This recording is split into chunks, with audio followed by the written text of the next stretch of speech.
जय श्री कृष्णा। आज जानकारी लेकर आए इस विषय के ऊपर कि जो भी आप मंत्र जप करते हैं, जो भी आप स्तोत्र पढ़ते हैं किसी भी देवी देवता का, ये काम कैसे करते हैं, क्या इनकी भी कोई सिद्धि होती है, क्या मंत्र जप करने से भी कोई लाभ होता है, आखिर मंत्र जप करने से भी ऐसी कौन सी शक्ति है जो आपको प्राप्त होती है, उसके विषय में आपको आज बताएंगे कि मंत्र जप कैसे कार्य करता है।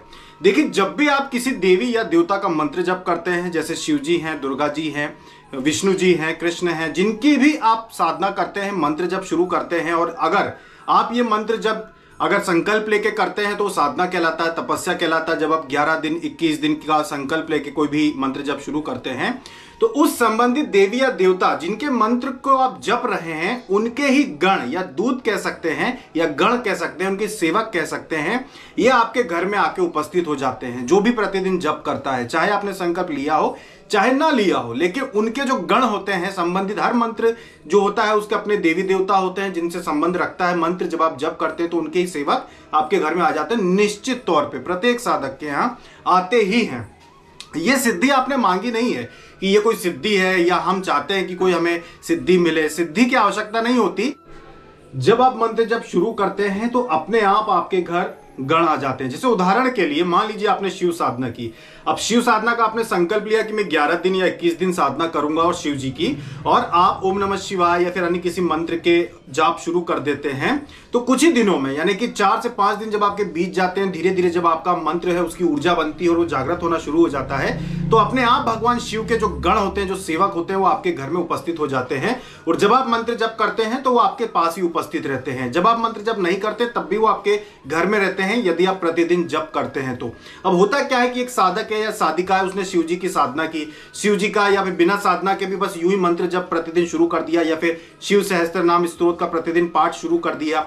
अब प्रतिदिन पाठ शुरू कर दिया, अब वो पाठ करते हैं तो उनसे संबंधित जो उनके गण होते हैं वो आपके घर में उपस्थित हो जाते हैं। मान लीजिए कि 4 गण आपके घर में आके उपस्थित हो गए जब आप शिव जी का जप करते हैं या फिर कोई स्तोत्र पढ़ते हैं। और जब आप कोई मनोकामना आपकी होती है या कोई तकलीफ आपको होती है और आप कहते हैं, प्रार्थना करते हैं प्रभु से कि ये वाला जो मेरा काम है या ये जो परेशानी है ये दूर हो जाए, तो आपके प्रार्थना करने पर ही वो जो गण होते हैं आपके प्रार्थना करने पे आपका काम कर देते हैं, आपकी जो समस्या है उसको दूर कर देते हैं।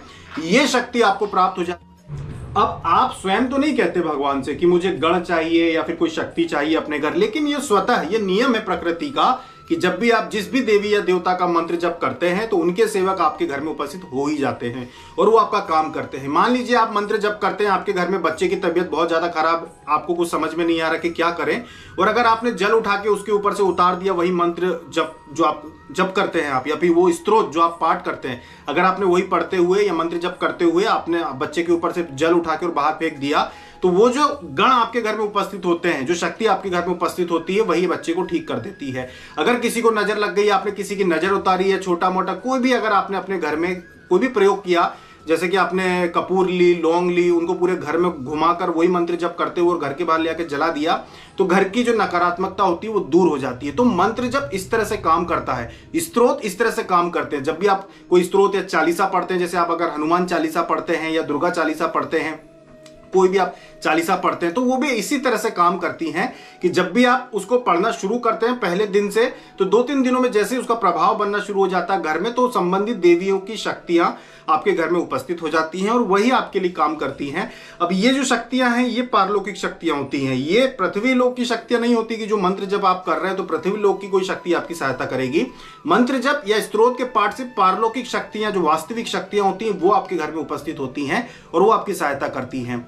अब बात करते हैं कि सिद्धि की। जब आप किसी देवी देवता की विशेष सिद्धि करते हैं तो वो अलग बात होती है। जैसे आप योगिनी साधना करते हैं, अप्सरा साधना करते हैं, या शिव जी की विशेष रूप से अलग से साधना ही करते हैं, या हनुमान जी की विशेष रूप से साधना करते हैं, और उसके बाद जो आपको सिद्धि मिलती है वो अलग सिद्धि होती है, लेकिन वो शक्तिशाली ज्यादा होती है, ज्यादा उसकी शक्ति होती है, और वो जो शक्ति होती है वो प्रत्यक्ष सिद्धि के रूप में भी आ जाती है जब आप लगातार करते हैं। अब मान लीजिए कि आपके घर में 4 देवी या देवता आपके घर में सिद्ध हो गए हैं, आपने मंत्र जप किया, स्तोत्र पाठ किया और वो सिद्ध हो गए हैं, आपने महीने भर 2 महीने आपने लगातार पूजा पाठ की, भक्ति की, जप किया, तो अब आगे क्या होता है? उसके बाद भी जो साधक बंद नहीं करता, लगातार जप करता रहता है, वो बंद नहीं करता, वो लगातार जप चलता रहता है, तो फिर वही जो सिद्धियां शक्तियां होती हैं वो अपने आप उनकी भी शक्ति बढ़ती जाती है। वो आपकी ऊर्जा लेते नहीं है, वो आपके मंत्र जप की, आपके स्तोत्र के पाठ की ऊर्जा को लेते नहीं है, पर जितना आपका तपोबल बढ़ता है उसके बराबर ही उनकी शक्ति भी बढ़ती जाती है आपके तपोबल के अनुसार। जितनी ज्यादा आपका तपोबल उतनी ज्यादा शक्ति उनकी बढ़ेगी, तो वो उतने बड़े काम आपके करने लगते हैं। साधारणतः जो घर में दिक्कतें हो अपने आप वो दूर कर देते हैं। कोई भी अगर कोई तंत्र प्रयोग या किसी प्रकार की कोई क्रिया करने का प्रयास करता है तो वो उनके होने की वजह से वो नहीं कर सकता, चाहे वो कितना ही बड़ा प्रयोग हो। अगर आपके घर में शक्तियां उपलब्ध हैं, मौजूद हैं, तो वो आपके ऊपर प्रयोग नहीं होने देगी। आपके घर की सुरक्षा करेंगे, आपके परिवार के सदस्यों की सुरक्षा करेंगे। ये एक बहुत बड़ा लाभ होता है जब आप मंत्र जब लगातार करते हैं, कोई भी स्त्रोत का पाठ लगातार करते हैं। इसीलिए जो भी साधक जिनको या साधिकाएं जो नए हैं अभी अध्यात्म में, जिनको ये लगता हो कि भाई अब हमने अभी अभी शुरुआत की है तो पता नहीं मंत्र जब कैसे काम करता है, हम कोई भी जब शुरू कर दिया है तो पता नहीं कैसे काम करेगा, या कोई स्त्रोत या चालीसा हमने शुरुआत कर दी तो पता नहीं कैसे काम करेगा। ये अपने आप काम करेगा, आप अकेले नहीं रहते हैं। जब भी आप मंत्र जब या चालीसा या स्त्रोत का पाठ शुरू कर देते हैं तो देवी शक्तियां अपने आप आपके साथ मौजूद हो जाती हैं, आपके पास आ जाती हैं। फिर आप अकेले कभी नहीं रहते। इसलिए आपको जो प्रसन्नता होती है अंदर से, आपको लगता है कि आपके साथ कोई है, तो वो देवी शक्तियां ही होती हैं जो स्वतः आपके पास आके रहती हैं। वो कोई सिद्धि नहीं होती, लेकिन मंत्र जब स्त्रोत पाठ करने से वो प्रसन्नता के रूप में आपके पास आके उपस्थित होंगी ही होंगी। ऐसा एक भी साधक नहीं हो सकता जो मंत्र जब करता हो शिव जी का या किसी अन्य देवी देवता का, या स्त्रोत पाठ करता हो जैसे कि शिव सहस्त्र नाम स्त्रोत वो पाठ करता हो और वो भगवान शिव के उसके पास गण उपस्थित ना हो, ऐसा हो ही नहीं सकता। और ये जो शक्तियां होती हैं इनका फिर स्थान आपके घर में बन जाता है। जब आप लगातार उनका पाठ करते हैं तो उनका स्थान बन जाता है। फिर आप आगे चल के लोगों को ठीक भी कर सकते हैं। जैसे मान लीजिए ऐसा माना जाता है जैसे किसी को टाइफाइड है, पीलिया है, या दूसरा कोई छोटा मोटा ज्वर बुखार जो होता है उसको झाड़ने का काम भी बहुत सारे लोग करते हैं। तो ऐसा जरूरी नहीं कि कोई विशेष मंत्र आप सिद्ध करें। आप इस तरह के स्त्रोत का भी अगर आपने लगातार पाठ किया है या मंत्र जप किया है तो उससे भी आप वो झाड़ सकते हैं, सामने वाले को ठीक करने का प्रयास कर सकते हैं। वो लोग ठीक होते हैं। बहुत सारे लोग ऐसे साधक साधिकाएं बताते हैं जिन्होंने कभी कोई साधना नहीं की, लेकिन लगातार मंत्र जब उन्होंने किया तो उसी मंत्र जब से बहुत सारी छोटी मोटी समस्याएं उन्होंने अपने घर की दूर करी। ये भी एक विशेष बात है। अब इसके बाद ये तो बात हो गई मंत्र जप की और स्त्रोत की कि ये इस तरह से काम करते हैं। अब बात करते हैं विशेष हवन की। हम महामृत्युंजय हवन जो है हमारे यहाँ पे सोमवार के सोमवार शुरू कर रहे हैं कि सोमवार के दिन महामृत्युंजय मंत्र का हम हवन करेंगे उन साधक साधिकाओं के लिए जिनका स्वास्थ्य अच्छा नहीं है। जो भी हमारे यूट्यूब चैनल से जुड़े हुए साधक साधिकाएं हैं, अगर आपके घर में या आपका स्वयं का स्वास्थ्य ठीक नहीं है, आपका स्वास्थ्य खराब है, तो आप ये प्रार्थना कर सकते हैं कि हमारा जो हवन होगा महामृत्युंजय मंत्र का, इस हवन का लाभ आपको भी मिले और आपकी भी सुरक्षा हो। ये प्रार्थना आप कर सकते हैं। अब इस हवन में सम्मिलित होने के लिए आप क्या कर सकते हैं? इस हवन में सम्मिलित होने के लिए आपको कुछ भी नहीं करना है।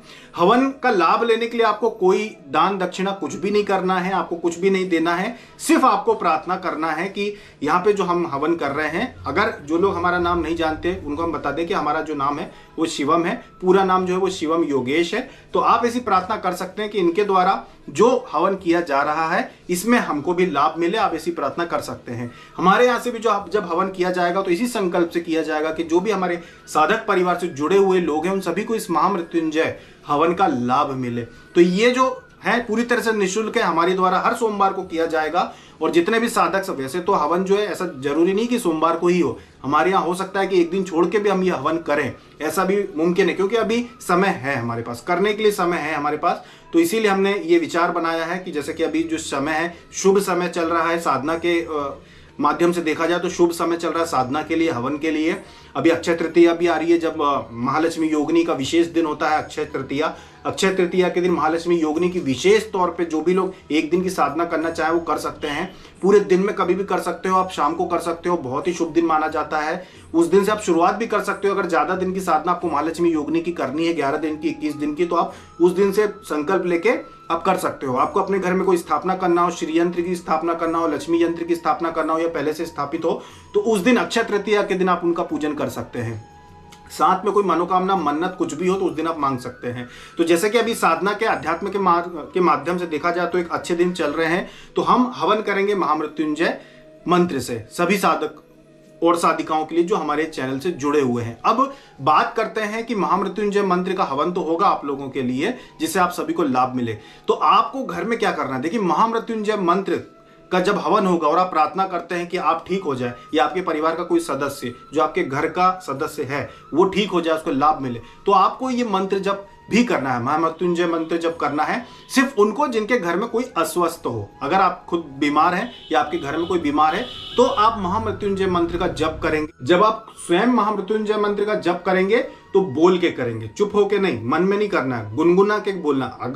कैसा, अगर पूरी तरह से नहीं बोलेंगे तब भी अंदर ही अंदर ऐसी आवाज का गुंजन होना चाहिए कि आप महामृत्युंजय मंत्र का जप कर रहे हैं। आपके पूरे शरीर में उसकी ध्वनि जाना चाहिए, गुंजन, वाइब्रेशन जाना चाहिए। इससे आपको मंत्र जप का गुंजन करेंगे, आपके पूरे शरीर में वाइब्रेशन जाना चाहिए। महामृत्युंजय मंत्र का जब आप जप करेंगे या फिर बोल के आप करें तो बहुत अच्छी बात है।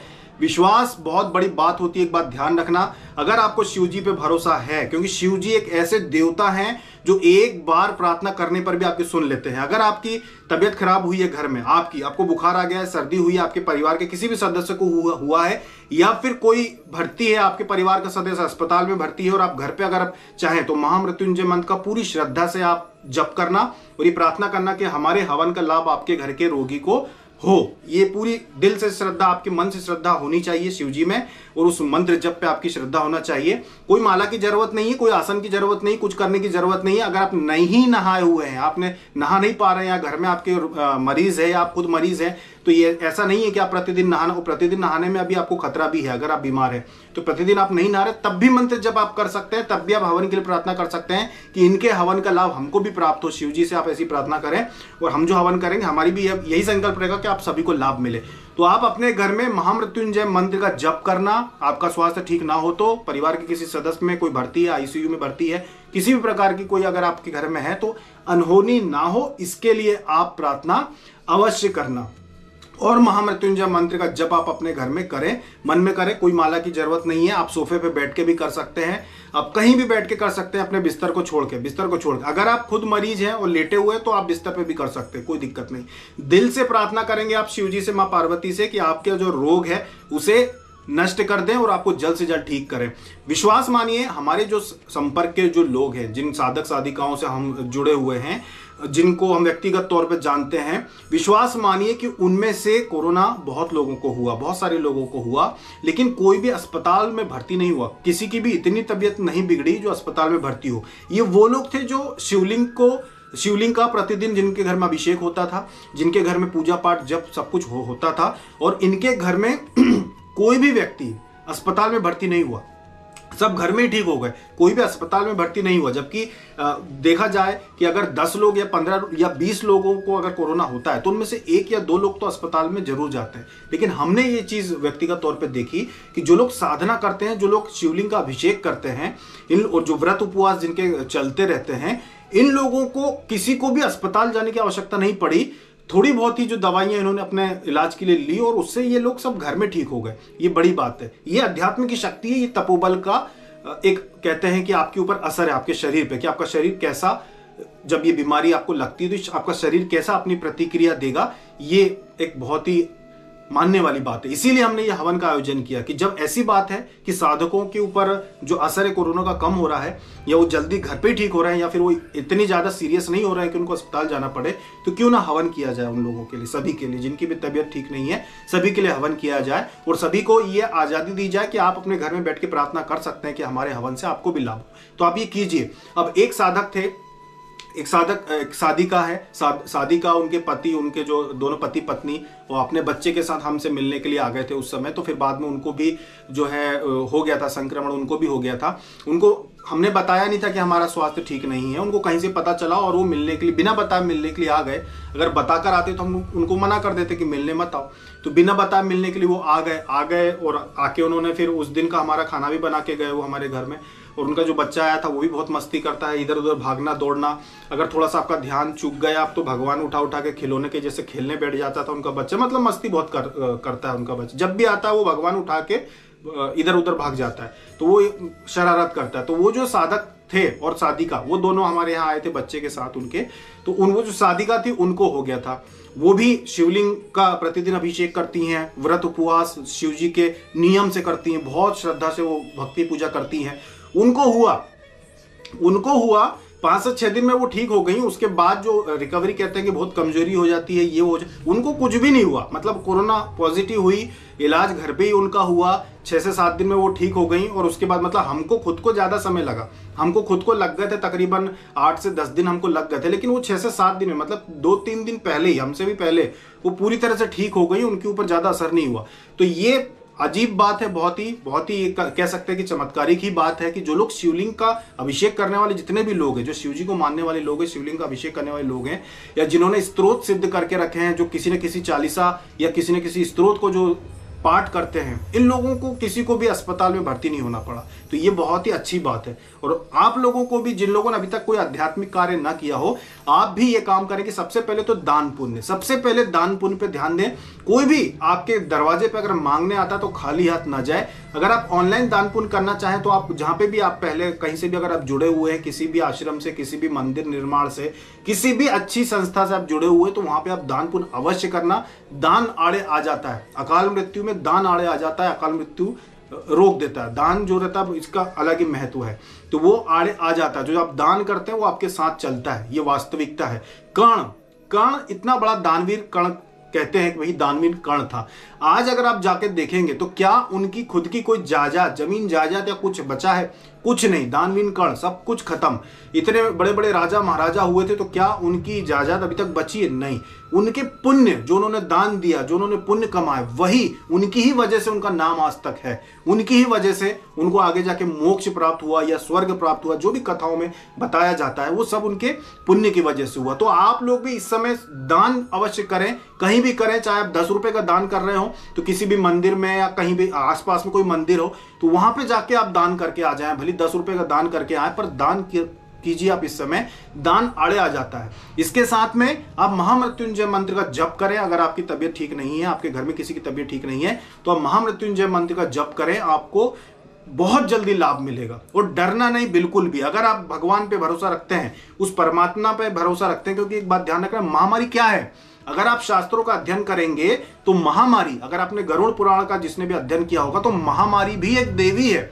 जैसे कि यमलोक होता है, जैसे कि यमराज होता है, इंद्र होता है, वैसे ही महामारी भी एक देवी है। महामारी एक देवी होती है, जिनका एक कार्य होता है कि आना और आकर इतने लोगों को लेके जाना, इतने लोगों की मृत्यु कर देना। और ये अकाल मृत्यु भी प्रदान कर देती है लोगों को, यानी कि जिनके भाग्य में ना हो उनको भी ले सकती है। ये महामारी एक देवी होती है। तो अगर आप अध्यात्म का हाथ थाम लेते हैं, अगर आप शिव जी का या किसी भी देवी या देवता का हाथ थाम लेते हैं, उनकी भक्ति शुरू कर देते हैं, तो महामारी जो देवी है वो आपको क्षमा दे देती है, वो आपको लेकर नहीं जाएगी, वो उनसे आपको प्राण हानि नहीं होगी, क्योंकि कहीं ना कहीं पुण्य बीच में आ जाते हैं, कहीं ना कहीं आपकी भक्ति बीच में आ जाती है। अब जिनके भाग्य में ही लिखा हो कि भाई हमारी तो आनी है, जिनके भाग्य में ही लिखा हो कि भाई हमारी तो आनी ही है, उनकी है भाग्य में कि अकाल मृत्यु होना है, उनकी उम्र ही इतनी है, उनकी मृत्यु हो जाए वो बात अलग है। लेकिन अकाल मृत्यु मतलब जिसके भाग्य में नहीं लिखा है, महामारी देवी उनको अकाल मृत्यु नहीं दे पाएगी, अगर किसी न किसी देवी देवता की कृपा आप पर है तो। इसीलिए महामृत्युंजय मंत्र का आप जप करें, आपसे ये अनुरोध है।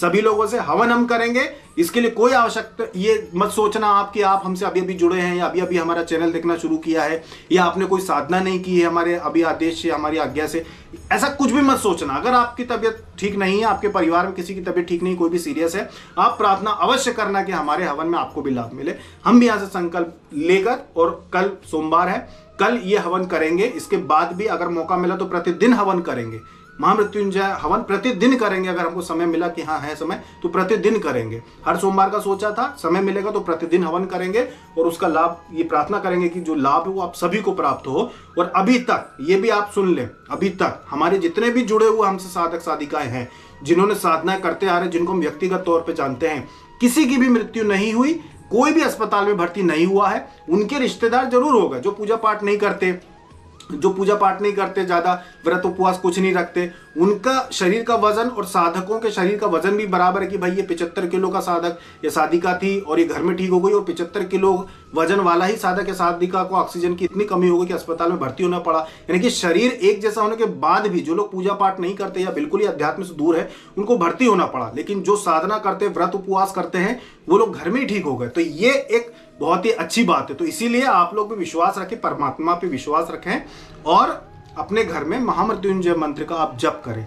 अगर आप अभी स्वस्थ हैं, आपको कुछ नहीं हुआ है, तो जो मंत्र आप अपने इष्ट भगवान का पहले से जप करते आ रहे हैं उसका ही आप जप करें, वो भी आपका तपोबल बढ़ाएगा, वो भी आपकी सुरक्षा करेगा। अगर आपके घर में सर्दी बुखार जुकाम किसी को भी हो जाता है तो उसके ऊपर तत्काल रूप से क्या आपको करना चाहिए वो हम अगले वीडियो में बनाएंगे, क्योंकि ये वीडियो थोड़ा लंबा हो जाएगा।